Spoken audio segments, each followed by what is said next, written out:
প্রিয় স্টুডেন্টস, তোমাদের প্রত্যেককে জব লেসন্স ইউটিউব চ্যানেলে ওয়েলকাম। তোমরা যারা ভয় পাচ্ছ ম্যাথ নিয়ে, কিভাবে তোমরা ম্যাথ কভার করবে, তোমাদের এই ভয়টা আজকের থেকে, আমি বলছি তোমাদের এই ভয়টা আজকের থেকে করার কোনো দরকার নেই।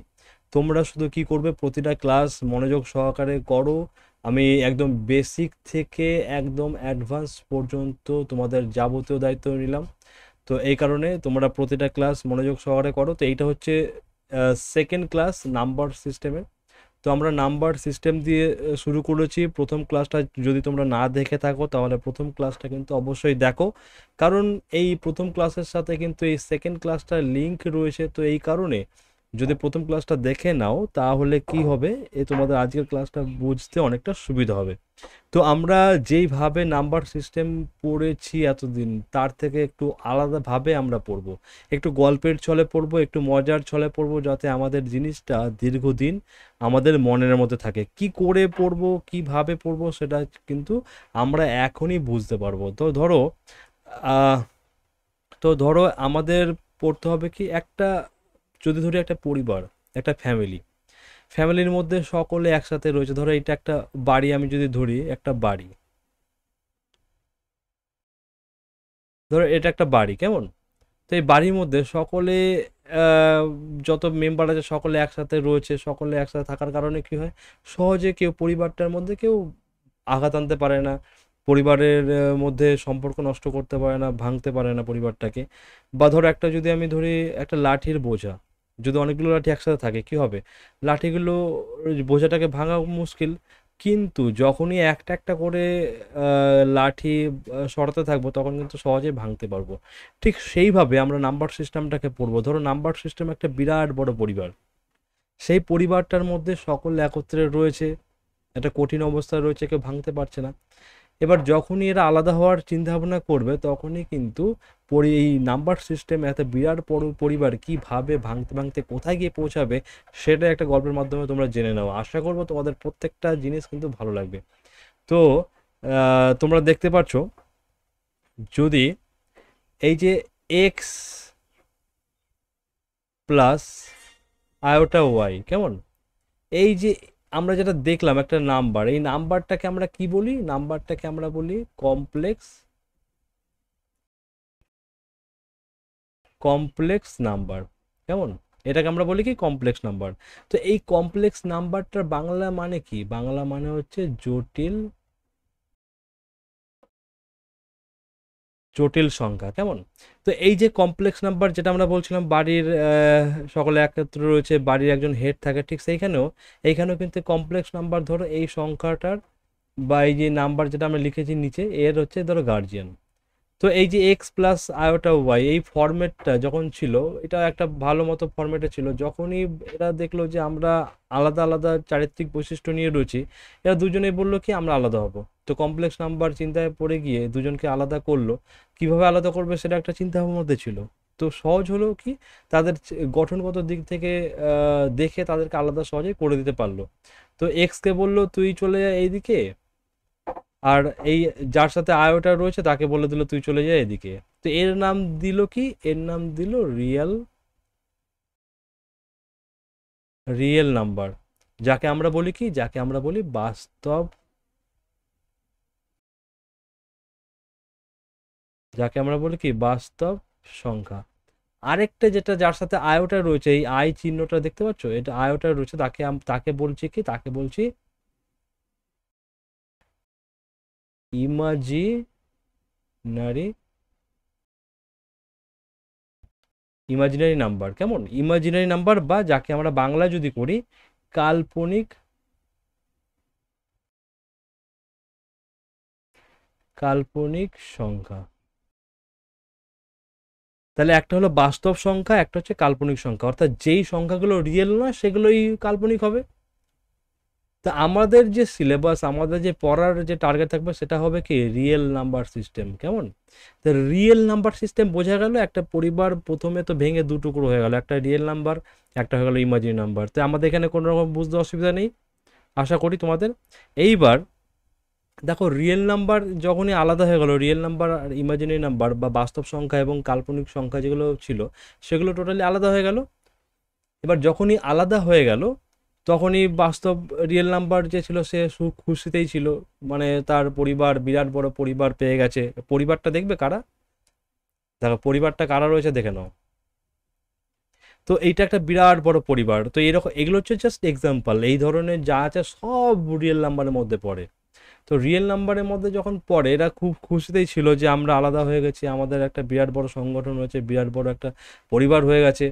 তো এখন এই পরিবারের মধ্যেও কিন্তু বেশি দিন লাগলো না ভাঙন ধরতে। কেন দেখো, এখানে এক একটার দেখো, এখানে মাইনাস রয়েছে, -3, -2, এখানে দেখো 1 2 3 4 5, 1/2, -3/4, 0.75। তো এই ধরনের কিন্তু দেখো এখানে কি রয়েছে, পাই, এখানে অয়েলার নাম্বার, এখানে 0.5, 1.25, 1.333।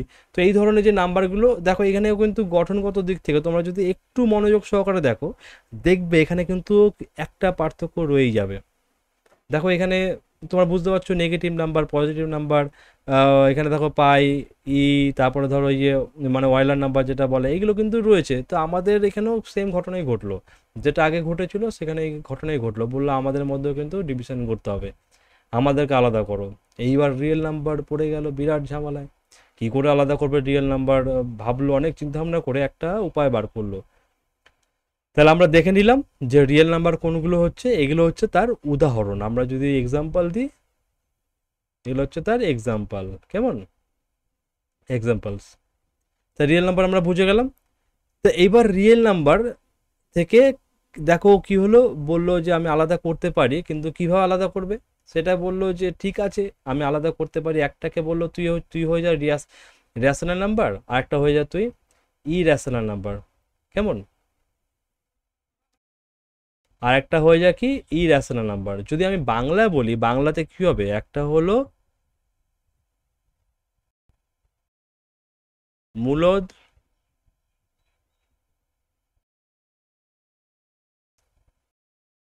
একটা হলো কি মূলদ সংখ্যা, আর একটা কি অমূলদ সংখ্যা, বুঝতে পারছো, অমূলদ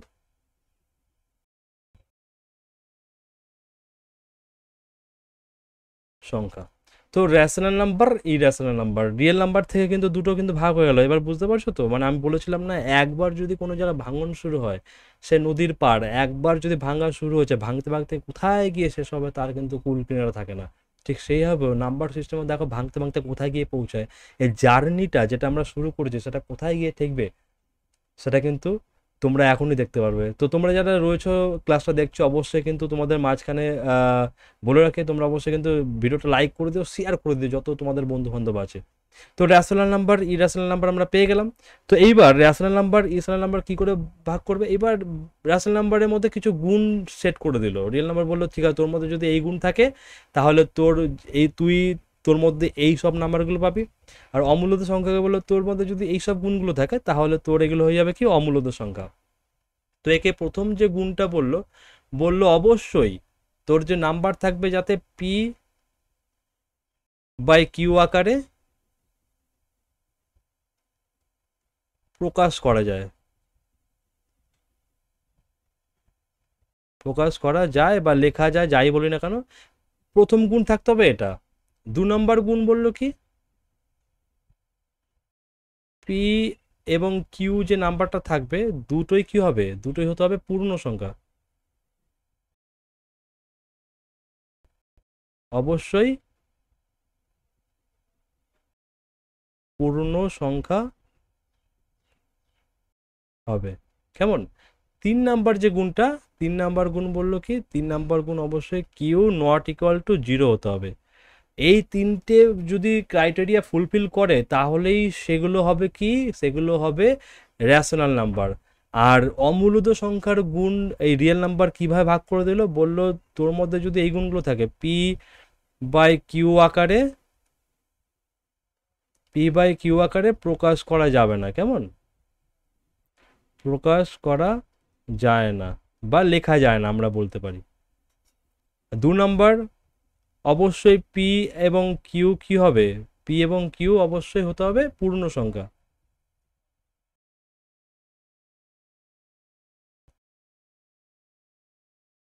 পূর্ণ সংখ্যা হবে।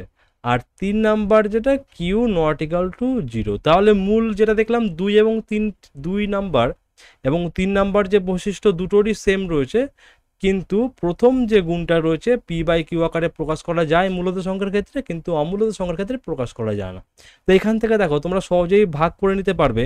এই যে রিয়েল নাম্বার কি করলো, তার যাবতীয় যে নাম্বার আছে সবগুলোকে বললো ঠিক আছে তোদের যা গুণ আছে সেই গুণগুলো দেখে রেশনাল নাম্বারের যার সাথে ম্যাচ করছে চলে যা, আর যার সাথে ইরেশনাল নাম্বারের গুণ ম্যাচ করে তারা ইরেশনাল নাম্বার চলে যা। ঠিক সেইভাবে এখানে কি করলো, এখান থেকে দেখো এই যে -3 -2 এই 1 0 1 এখান থেকে পুরোটা এই যে এত পর্যন্ত ধরো, কেমন। তারপরে এই যে এইগুলো বাদ দিয়ে যত নাম্বার আছে সব এগুলো চলে গেল কোথায়, রেশনাল নাম্বারে। এই -3 -2 -1 0 1 2 3 4 5, কেমন, 1 2 3 4, তারপরে রয়েছে 0.75, তারপরে রয়েছে কত 2 -5, আচ্ছা √2টা হবে না, এখানে √2টা কিন্তু হবে না, কেমন,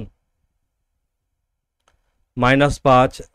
তারপরে এখানে দেখতে পাচ্ছ 0.5, 1.25, 4.0, 1.333, তারপরে 2.12122।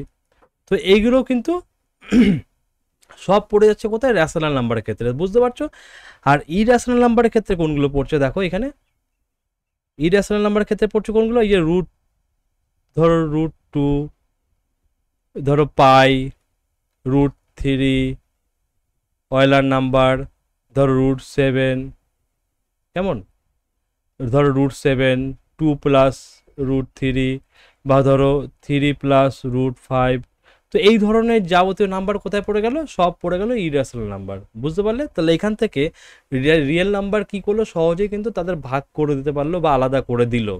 তো রিয়াশনাল নাম্বার, ইরাশনাল নাম্বার কোনগুলো তোমার বুঝে গেলে। আরেকটা গুণ তোমাদের দেখবে এই রেশনাল নাম্বার এবং ইরাশনাল নাম্বার, এই রেশনাল নাম্বারের ক্ষেত্রে কি হয়,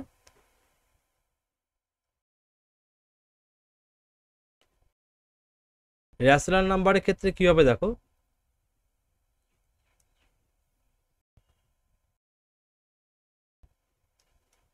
রেশনাল নাম্বার ক্ষেত্রে যে দশমিকের যে আকার থাকবে, সেটা দশমিকের আকার যেগুলো থাকবে সব কি থাকবে, সব থাকবে সসীম এবং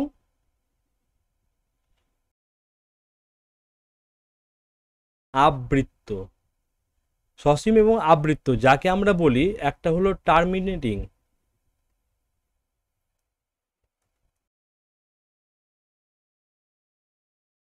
টার্মিনেটিং এবং রেকারিং, টার্মিনেটিং এবং রেকারিং যেটা হলো, ধরো আমি যদি এক্সাম্পল দিই, ধরো এখানে 0.333333, কেমন, এটা কি হচ্ছে, রেকারিং হচ্ছে, মানে পুনরাবৃত্তি হচ্ছে। এই যে শূন্যর পরে যে 3 রয়েছে একের পরে হয়েই যাচ্ছে। বা ধরো ধরো এক ধরো 2.12121 এবং অনন্ত পর্যন্ত চলছে। তো এটা কি অনন্ত, সরি, এটা কি দেখলাম 0.333333 এইভাবে চলছে, আর একটা কি 2.121212 এভাবে কিন্তু চলছে, কেমন। এটা কি রেকারিং, অর্থাৎ যেখানে পুনরাবৃত্তি ঘটছে। আর একটা কি টার্মিনেটিং, যদি আমি ধরি টার্মিনেটিং কোনগুলো, ধরো 0.5 এখানে শেষ হয়ে গেল, কেমন, এটা ধরো 1.25, কেমন, এখানে শেষ হয়ে গেল। তো এগুলো কি টার্মিনেটিং। তাহলে আমরা কি দেখবো, রেশনাল নাম্বারের ক্ষেত্রে টার্মিনেটিং এবং রেকারিং নাম্বার কিন্তু থাকবে। আর ইরেশনাল ক্ষেত্রে কি হবে, ইরেশনালের ক্ষেত্রে যেটা হবে সেটা হবে অনাবৃত, কি হবে, অনাবৃত্ত এবং কি অসীম। তাহলে একটা দেখলাম হচ্ছে সসীম, একটা হচ্ছে অসীম। অসীম অনাবৃত্ত বলতে আমরা কি বুঝবো, ধরো এখানে রয়েছে 0. ধরো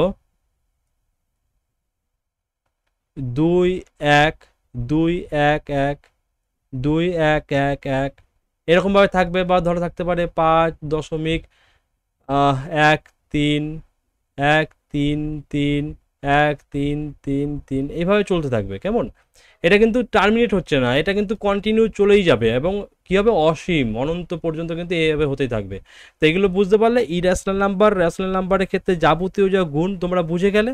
তো প্রথমে আমরা কী ছিল, প্রথমে আমরা দেখলাম নাম্বার সিস্টেম, সেখান থেকে ভেঙে হয়ে গেল কি রিয়েল নাম্বার, একটা ইমাজিনারি নাম্বার। রিয়েল নাম্বারের ভেঙে কি হলো, রেশনাল নাম্বার একটা, আর একটা হচ্ছে ইরেশনাল নাম্বার। তো ইরেশনাল নাম্বার যা যা গুণ পেয়েছে এবং ওর মধ্যে যা পরিবারের যাকে যাকে পেয়েছে, সে সন্তুষ্ট হয়ে গেল, বললো ঠিক আছে আমি এই পরিবার নিয়ে সন্তুষ্ট। কিন্তু সমস্যা হলো কোথায়, সমস্যা হলো হচ্ছে রিয়েল নাম্বারকে নিয়ে।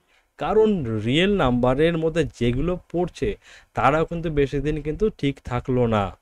এবার চলো দেখা যাক রিয়েল নাম্বারের মধ্যে কি দ্বন্দ্ব সৃষ্টি হলো।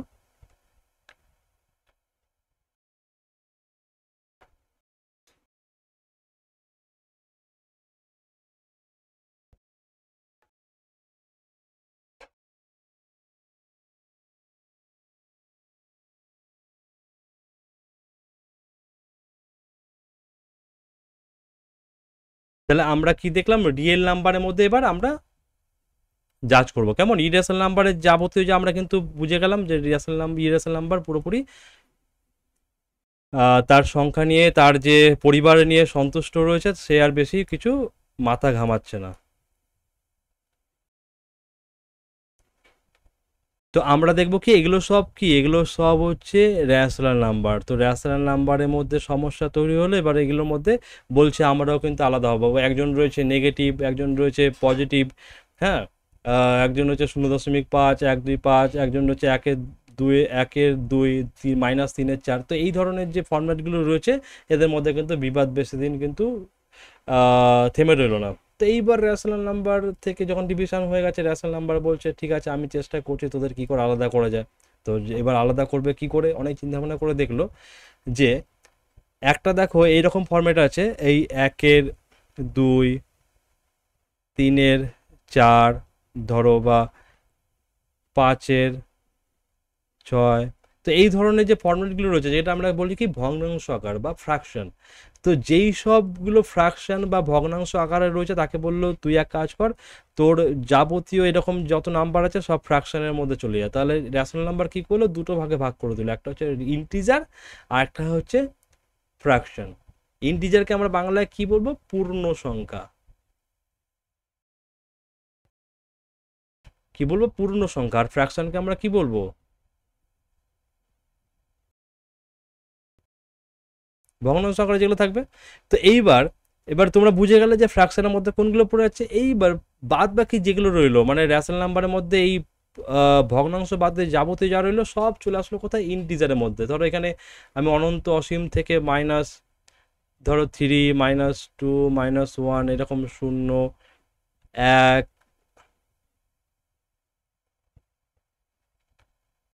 2 3 4 এইভাবে যাবতীয় যত নাম্বার রয়েছে, ধরো ওই যে 1.25, ধরো 0.5, যাবতীয় যা রয়েছে সব কোথায় চলে আসলো, সব চলে আসলো ইন্টিজারের মধ্যে। বুঝতে পারলে? তাহলে আমরা দেখতে পারলাম ইন্টিজার বা পূর্ণ সংখ্যা এবং ফ্র্যাকশনের মধ্যে ভাগাভাগি হয়ে গেল রেশনাল নাম্বার। এবার রেশনাল নাম্বারের পূর্ণ সংখ্যা আমরা কোনগুলোকে বলি, ন্যাচারাল নাম্বারের সাথে। ধরো ন্যাচারাল নাম্বারের সাথে যখনই,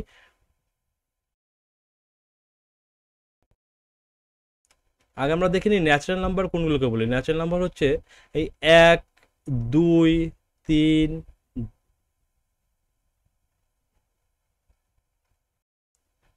4 5 এরকম করে অসীম অনন্ত পর্যন্ত সব নাম্বার কি ন্যাচারাল নাম্বার, যাকে আমরা বাংলায় বলি স্বাভাবিক সংখ্যা। তাই তো, স্বাভাবিক সংখ্যা, বাংলায় বলি স্বাভাবিক সংখ্যা।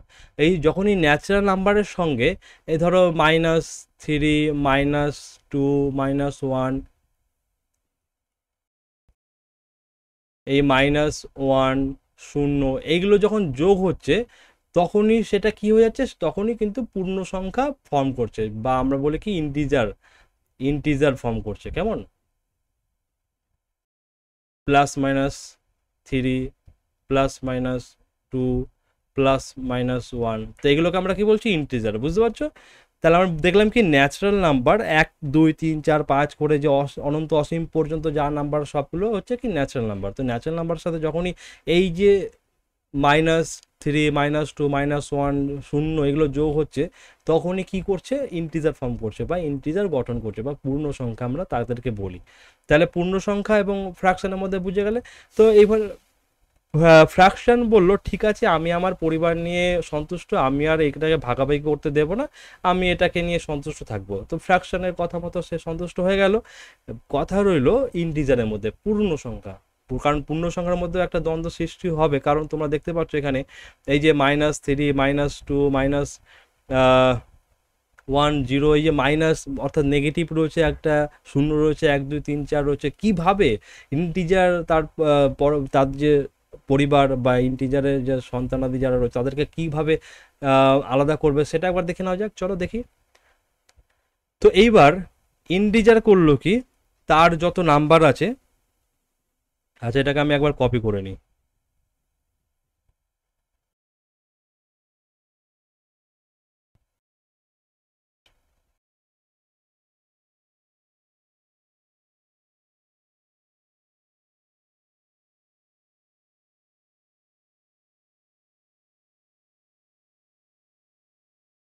তো এগুলো সব কি? এগুলো তোমরা দেখলে সব ইন্টিজার, তাই তো?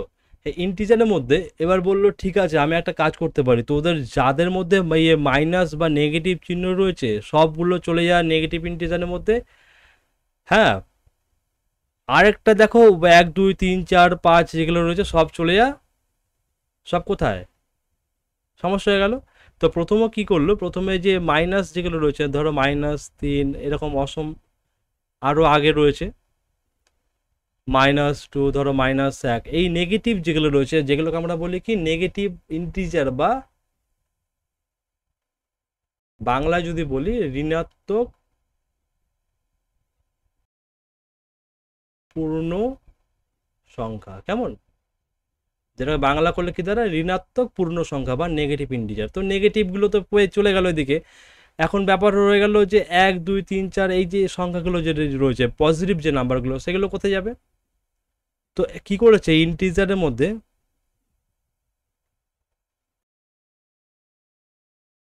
এটা ইন্টিজার দেখতে পাচ্ছ, ইন্টিজার দুটো ভাগ করেছে। প্রথমে যারা নেগেটিভ, আর একটা রয়েছে যারা পজিটিভ। একটা হচ্ছে নেগেটিভ ইন্টিজার, একটা হচ্ছে পজিটিভ ইন্টিজার।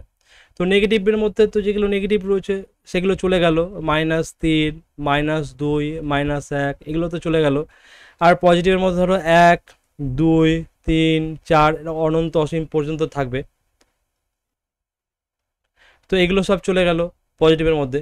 সমস্যায় পড়লো কে? সমস্যা পড়লো জিরো। এই জিরোকে কেউ নিতে চাইছে না, না নেবে নেগেটিভ ইন্টিজার, না নেবে পজিটিভ ইন্টিজার। তো যখনই নেগেটিভ ইন্টিজার নিতে চাইছে না বা পজিটিভ ইন্টিজার মানে নিতে চাইছে না, তখন ইন্টিজার কি করলো, বললো ঠিক আছে, কেউ যখন নেবে না তখন একটা তো সমস্যার সমাধান করতেই হবে।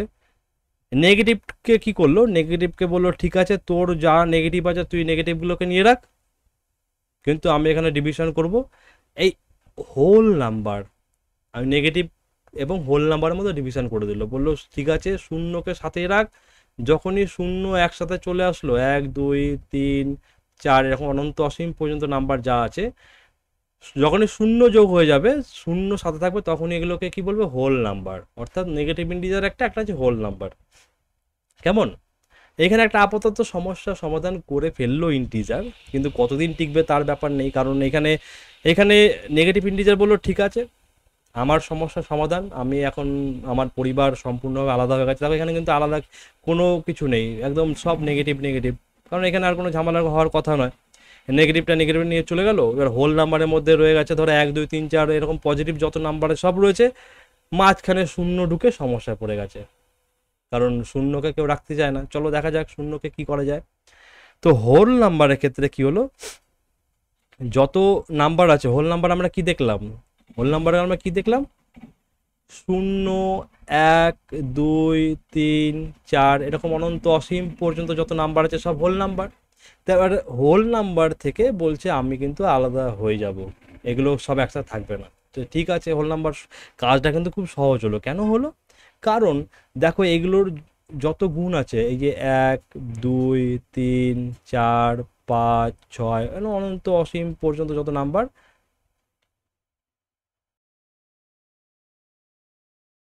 অনন্ত অসীম পর্যন্ত যত নাম্বার আছে সব ন্যাচারাল নাম্বারের মধ্যে দিয়ে দিল। যেটা আমরা একটু আগে দেখলাম, যেটাকে আমরা বলছি স্বাভাবিক সংখ্যা, এই যে দেখলাম এখানে, দেখো এখানে আমরা দেখলাম না ন্যাচারাল নাম্বার। ঠিক সেইভাবে যখনই হোল নাম্বার থেকে এই তারা বলল যে আমরা শূন্যকে সাথে রাখবো না, ঠিক আছে শূন্যকে আমি আলাদা করে দিচ্ছি। তো শূন্যকে একটা আলাদা স্পেশালভাবে জায়গা করে দিল, বললো কি ঠিক আছে তোকে আমি আলাদা জায়গা করে দিচ্ছি। এখানে চলে আসলো কি জিরো, কেমন? এখানে চলে আসলো জিরো, এবং জিরোকে বাদ দিয়ে যাবতীয় যে নাম্বার সব হয়ে গেল কি ন্যাচারাল নাম্বার, যেটাকে আমরা বাংলায় বলি কি, বাংলায় বলি আমরা কি স্বাভাবিক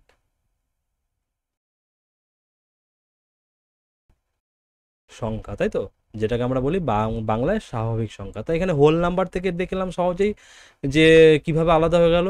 1 2 3 4 5 এরকম অসংখ্য নাম্বার, অসীম পর্যন্ত সব নাম্বার ন্যাচারাল নাম্বার, আর জিরোটা হয়ে গেল আলাদা। তো এখানে তো আপাতত সমস্যা মিটলো।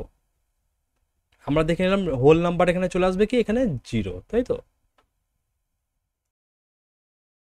আর ন্যাচারাল নাম্বার কি দেখেছি আমরা? 1 2 3 4 5 6 7 8 9 অনন্ত অসীম পর্যন্ত নাম্বার সব ন্যাচারাল নাম্বার।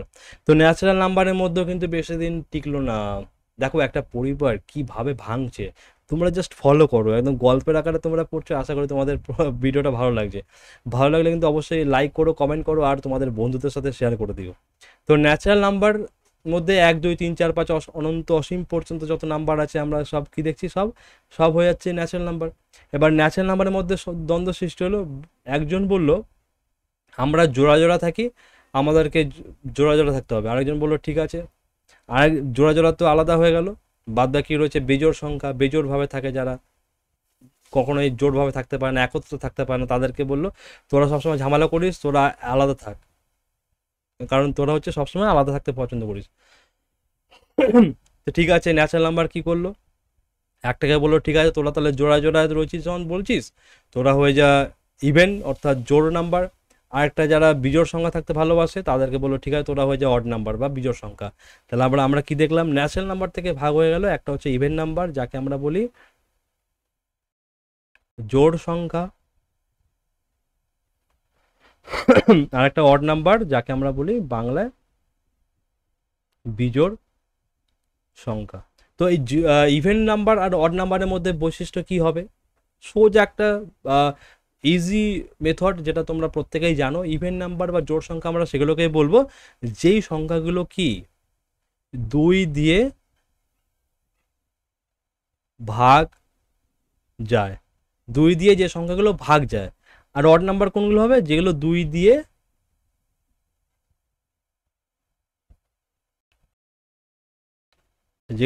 দিয়ে ভাগ যায় না। তাহলে 2 দিয়ে ভাগ যায় যেগুলো, সেগুলো হচ্ছে ইভেন নাম্বার, যেগুলো ভাগ যায় না সেগুলো হচ্ছে অড নাম্বার। তো আমাকে বুঝতে অসুবিধা নেই। আর তার এখানে কোন নাম্বারগুলো আসবে তোমরা বলো? যেমন ধরো 2 4 6 8 10 12। তো এই সব নাম্বারগুলো কী হবে? এগুলো সব হচ্ছে ইভেন নাম্বার বা জোড় সংখ্যা, কারণ এগুলোকে প্রত্যেকটা সংখ্যায় কিন্তু দেখো এখানে 2 দিয়ে ভাগ যাবে। কিন্তু বাকি রয়েছে কোনগুলো দেখো, 1 3 5 7 9 11 13। তো এই যে সংখ্যাগুলো আছে এগুলো দেখো কিন্তু 2 দিয়ে ভাগ যায় না, এরা সবসময় বিজোড় থাকতে ভালোবাসে। তো এগুলো কি? এগুলো হচ্ছে বিজোড় সংখ্যা। তাহলে ইভেন নাম্বার এবং অড নাম্বার আমরা বুঝে গেলাম। তো ন্যাচারাল নাম্বার থেকে ভাগ হয়ে একটা হলো ইভেন নাম্বার, একটা হলো অড নাম্বার। তো এখানে বুঝে গেলাম। তো এবার ইভেন নাম্বার এবং অড নাম্বার আমরা দেখে নিলাম। তো ইভেন নাম্বারের মধ্যে আমরা কি দেখেছি? ইভেন নাম্বারের মধ্যে দেখলাম কি 2 4 6 8 10 12। তো এরকম অনন্ত অসীম পর্যন্ত চলতে থাকবে। তো এগুলো সব কি? এগুলো সব ইভেন নাম্বার বা জোড় সংখ্যা। তো জোড় সংখ্যার মধ্যে একটা সমস্যা তৈরি হয়ে গেল। কি সমস্যা তৈরি হলো? বললো আমরা একসাথে থাকবো না, কারণ এই দুইকে কিন্তু একটা গুণের দিক দিয়ে কিন্তু সম্পূর্ণভাবে আলাদা। কিভাবে আলাদা চলো দেখে নেওয়া যাক। একটাকে বললো তোরা হচ্ছে প্রাইম নাম্বার, একটা হচ্ছে কম্পোজিট নাম্বার। প্রাইম নাম্বার মানে হচ্ছে মৌলিক সংখ্যা, মৌলিক সংখ্যা। আর একটা হচ্ছে যৌগিক সংখ্যা, যৌগিক সংখ্যা। মৌলিক সংখ্যা আমরা কোনগুলোকে বলবো? যে সংখ্যাগুলো, দেখো মৌলিক সংখ্যাকে কিভাবে ভাগ করলো, বললো যে সংখ্যাগুলো যে সংখ্যা সে নিজে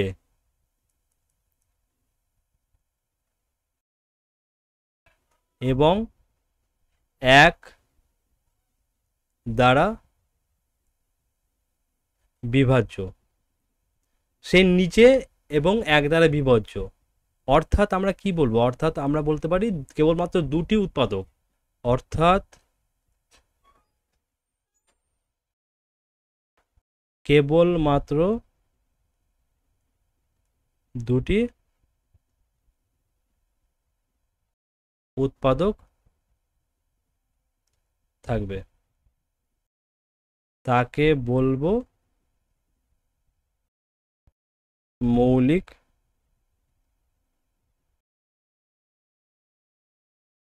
তাকে বলবো আমরা কি? মৌলিক সংখ্যা বা প্রাইম নাম্বার। একটু উদাহরণ দাও যাক। দেখো এখানে দুই, দুইকে আমরা যদি দুই দিয়ে ভাগ করি তাহলে সম্ভব, আর দুইকে আমরা এক দিয়ে ভাগ করতে পারি। আর কোনো সংখ্যা আছে যেটা দিয়ে আমরা দুইকে ভাগ করতে পারি? পারছি না তো। তাহলে এখানে কি দেখো, দুইয়ের ক্ষেত্রে কি হচ্ছে, কেবলমাত্র দুই এবং এক এই ছাড়া কিন্তু আলাদা কোনো উৎপাদক নেই যেটা দিয়ে দুই ভাগ যায়, তাই তো? কিন্তু যৌগিক সংখ্যার ক্ষেত্রে কি হবে? অন্তত পক্ষে ধরো এই যেটা আছে মৌলিক সংখ্যা তার বিপরীতে হবে। অন্তত পক্ষে আমরা যে বাংলায় লিখি একটু,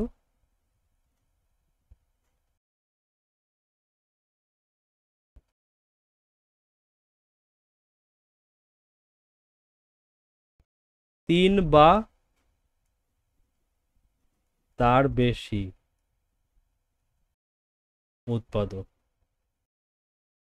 তিন বা তার বেশি উৎপাদক। অর্থাৎ এখানে কোনগুলো থাকবে? সংখ্যাটি নিজে,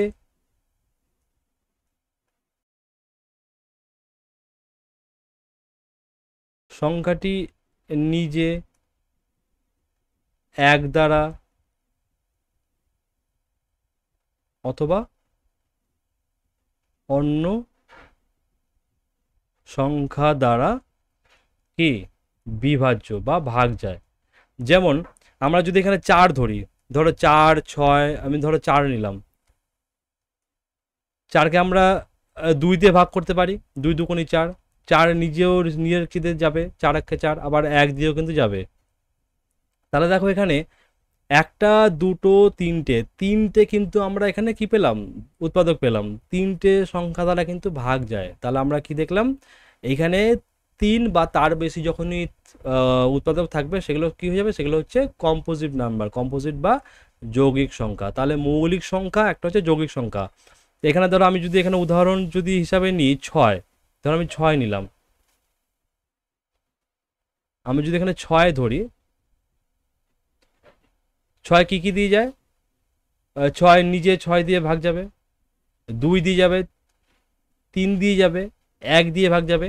তাহলে বুঝতে পারছো এখানে কিন্তু আমরা দেখলাম তিনটে ছিল, এখানে তিনের বেশি রয়েছে। তো বা তাহলে আমরা কি দেখবো? তিন বা তিনের বেশি যখন উৎপাদক থাকবে তখন সেগুলো হয়ে যাবে কম্পোজিট নাম্বার। আর মৌলিক সংখ্যার ক্ষেত্রে কি হবে বা প্রাইম নাম্বারের ক্ষেত্রে কি হবে? যে ক্ষেত্রে কেবলমাত্র দুটি উৎপাদক থাকবে, দুটো উৎপাদক থাকতে হবে, সংখ্যাটি নিজে এবং এক, সেই ক্ষেত্রে আমরা সেটাকে কি বলবো? Prime number. তাহলে বুঝতে পারলে প্রাইম নাম্বারের কন্ডিশন এবং কম্পোজিট নাম্বারের কন্ডিশন তোমরা আশা করি বুঝতে পারলে। তাহলে ইভেন নাম্বারের মধ্যে দুই, এটা কিন্তু অনেক পরীক্ষা তোমরা দেখতে পারবে, দুই এমন একটি সংখ্যা, দুই এমন একটি সংখ্যা, এটাকে তোমরা কি বলবে? এটা হচ্ছে ইভেন প্রাইম নাম্বার, একটি মাত্র সংখ্যা যেটি হচ্ছে ইভেন প্রাইম নাম্বার। তো ইভেন প্রাইম নাম্বার কোনটা? অবশ্যই দুই হচ্ছে ইভেন প্রাইম নাম্বার। প্রশ্ন অপশান থাকতে পারে 2, 2, 3, 4, 5, 6 কিছু একটা থাকবে, কিন্তু অপশানে যে 2 থাকে, 2 অবশ্যই কিন্তু ইভেন প্রাইম নাম্বার, বুঝতে পারলে, এবং একমাত্র প্রাইম নাম্বার ইভেন। আরেকটা প্রশ্ন আসতে পারে, ধরো সব থেকে ছোট প্রাইম নাম্বার কোনটি?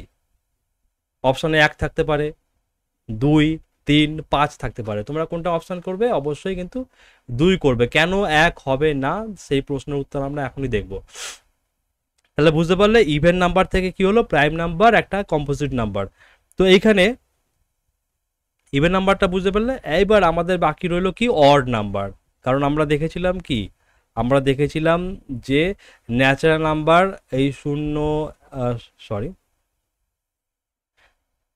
1, 2, 3, 4, 5, 6 এখান থেকে যেগুলো জোড় ছিল সেগুলো এখানে চলে এসেছে, জোড় সংখ্যার মধ্যে চলে এসেছে ইভেন নাম্বারে। বাকি যেমন ধরো 1, 3, 5, 7, 9, 11, 13, 15, এই যে সংখ্যাগুলো, এগুলো সব কোথায় আসবে? এগুলো সব আসবে অড নাম্বারের মধ্যে। তো অড নাম্বারের মধ্যেও কিন্তু একটা সমস্যা হলো, কারণ এখানে তো আর ঝামেলা হওয়ার কোনো কথাই ছিল না, কারণ এরা সব বিজোড় সংখ্যা। এখানেও কিন্তু সমস্যা হলো। কি সমস্যা হলো? এইখানে দেখো 1, আমরা কি দেখলাম একটু আগে, মৌলিক সংখ্যার ক্ষেত্রে কমপক্ষে 2টি উৎপাদক থাকবে, সংখ্যাটি নিজে এবং 1 দ্বারা ভাগ যেতে হবে বা বিভাজ্য থাকবে। তো ওখানে 1কে আমরা 1 ছাড়া আর কোন সংখ্যাতে ভাগ করতে পারি বলো আমাকে? তার মানে প্রাইম নাম্বারের যে কন্ডিশন, সেটা কিন্তু 1 কোনোভাবেই কিন্তু ফুলফিল করতে পারছে না। তাহলে আমরা 1কে কেন প্রাইম নাম্বার বলতে পারবো না, বুঝতে পারছো? তাহলে 1 কোনোভাবেই কিন্তু প্রাইম নাম্বার নয়। তো এখানে অড নাম্বারের মধ্যে সম্পূর্ণ আলাদা হয়ে গেল কে? 1। তাহলে আমরা 1কে আমরা কি বলবো না, প্রাইম নাম্বার বলবো না, কম্পোজিট নাম্বারও নয়। 1 হচ্ছে কি, অড নাম্বার, যাকে বলছি আমরা বিজোড় সংখ্যা। তাহলে এখানে প্রাইম নাম্বারের কন্ডিশন কোনগুলো ফুলফিল করছে আমাকে বলো এখানে? যেমন ধরো 3, 5, 7, 11, 13, এরকম অনেক, যার যার কি থাকবে, কেবলমাত্র 2টি উৎপাদক থাকবে বা 2টি সংখ্যা দিয়ে ভাগ যাবে। এখানে 3কে যদি আমি এক্সাম্পল হিসাবে নিই, 3 নিজেও 3 দিয়ে যাচ্ছে ভাগ, আবার 1 দিয়ে যাচ্ছে। আর কোনো সংখ্যা আছে? ধরো 5কে যদি আমি নিই, 5 নিজে 5 দিয়ে যাবে, 1 দিয়ে যাবে ভাগ। তো এইগুলো সব কি হচ্ছে, 2টো মাত্র উৎপাদক রয়েছে। তা বুঝতে পারলে? তা প্রাইম নাম্বার, অড নাম্বারের মধ্যে প্রাইম নাম্বার পেয়ে গেলাম আমরা। এইবার অড নাম্বারের মধ্যে কম্পোজিট নাম্বারও কিন্তু পাবো, যৌগিক সংখ্যা। কোনগুলো পাবো? কারণ আমরা কি দেখেছি একটু আগে, কি কি শর্ত মানতে হবে? অন্ততপক্ষে 3 বা তার বেশি উৎপাদক থাকবে, সংখ্যাটি নিজে 1 দ্বারা এবং অন্য সংখ্যা দ্বারা বিভাজ্য হবে। যেমন ধরো এখানে আমি যদি 9কে নিই, ধরো আমি 9কে নিলাম এক্সাম্পল বা উদাহরণ হিসাবে। 9 দেখো, 9 নিজে 9 দিয়ে ভাগ যাবে, 3 তিরিক্ষে 9, 3 দিয়ে যাচ্ছে, আবার 1 দিয়েও যাবে। কেমন? আমি যদি 15 ধরি, যদি আমি 15কে আমি যদি নিই, 15কে যদি এক্সাম্পল বা উদাহরণ হিসাবে নিই, তাহলে দেখো 15কে নিজে 15 দিয়ে ভাগ যাচ্ছে, 3, 5, 15, 3 দিয়ে যাচ্ছে, 5 দিয়ে যাচ্ছে, 1 দিয়েও যাচ্ছে ভাগ। তার মানে বুঝতে পারছো, অড নাম্বারের মধ্যেও কিন্তু আমরা পেয়ে গেলাম কি, ওয়ান আমরা পেলাম আলাদাভাবে, প্রাইম নাম্বার এবং কম্পোজিট নাম্বার। কম্পোজিট নাম্বার আমরা কাকে বলছি? যেগুলো যৌগিক সংখ্যা।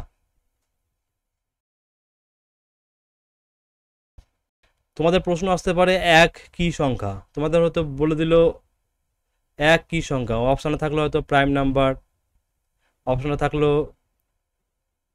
কম্পোজিট নাম্বার, অপশানে থাকলো even number, none of this. তো এখানে নান অফ দিসটা উত্তর হবে। বুঝতে পারছো? এই ধরনের প্রশ্ন কিন্তু তোমাদেরকে দেবে, যদি এই বেসিক কনসেপ্টটা যদি না জানা থাকে, তাহলে কিন্তু সমস্যায় পড়বে। তো ওভারঅল যে ভিউ তোমাদের নাম্বার সিস্টেমের আমরা দেওয়ার চেষ্টা করলাম, আশা করি তোমাদের ভালো লেগেছে। ক্লাস কিন্তু এইভাবেই চলবে, গল্পের ছলে, গল্পের আকারে আমরা পড়বো এবং সম্পূর্ণ বেসিক থেকে অ্যাডভান্স পর্যন্ত পড়বো। এই কারণে বলছি, তোমাদের ভয় পাওয়ার কোনো কারণ নেই, একদম শেষ পর্যন্ত সাথে থাকো। তোমাদের কাজ শুধু ক্লাসগুলো দিনের পর দিন করে যাওয়া, আমার সাথে সাথে তোমার নোটগুলো তৈরি করো। আর যদি ভালো লাগে অবশ্যই লাইক, কমেন্ট, শেয়ার করো। তোমাদের বন্ধুরা যারা ভয় রয়েছে, মানে ভয়ে রয়েছে, তাদেরকেও শেয়ার করো, যাতে ম্যাথ নিয়ে কোনো রকম ভয় তাদের কাজ না করে। তো ক্লাস এখানেই শেষ করছি, দেখা হচ্ছে পরবর্তী ক্লাসে তোমাদের সাথে আবার। ততক্ষণ তোমরা ভালো থাকো, সুস্থ থাকো, আর ক্লাসগুলো মনোযোগ সহকারে করতে থাকো। চলো টাটা।